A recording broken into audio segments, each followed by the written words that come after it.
Une évolution positive du taux d'accès à l'électricité est remarquée au Togo, grâce à des progrès significatifs réalisés dans l'électrification du territoire. Les habitants ont de plus en plus facilement accès à la lumière, peu importe leur lieu de résidence. Par-dessus tout, il s'agit d'une énergie de qualité, éco-responsable et moins coûteuse. Le gouvernement investit de l'argent, à côté des sommes gigantesques sur lesquelles il arrive à mettre la main, provenant des partenaires. Aujourd'hui, de nombreuses communautés rurales et urbaines bénéficient des énergies renouvelables. La modernisation des infrastructures électriques est en vogue. Elle illustre les efforts pour garantir une distribution énergétique plus inclusive et durable. Un taux de 70% à atteindre. Les autorités poursuivent l'objectif de parvenir à un taux d'accès à l'électricité de 70% à fin 2024. Et, selon les prévisions du ministère de tutelle, le pays devrait parvenir à une couverture universelle d'ici l'année 2030. Pour l'année 2023,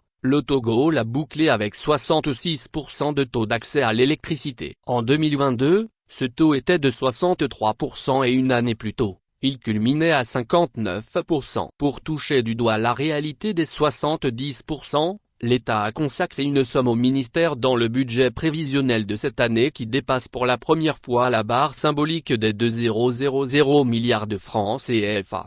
57 milliards FECFA. C'est le montant dédié au financement des programmes énergétiques tout au long de l'année 2024. Le plan mis en œuvre repose sur la réalisation des investissements dans l'infrastructure électrique pour son expansion et sa modernisation, la construction d'autres centrales électriques, l'extension du réseau de distribution, la mise en place des lignes de transmission.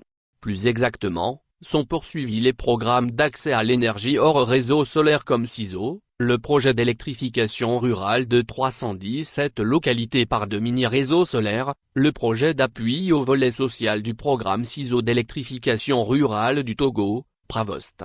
Le financement des projets Tinga et Minigri phase 2 continue, le renforcement de la capacité de distribution de l'énergie est lancé dans la région centrale pour s'étendre à des zones urbaines et périurbaines comme Dapahan, Kara, Atakpamé, Kepalimé et Anéo.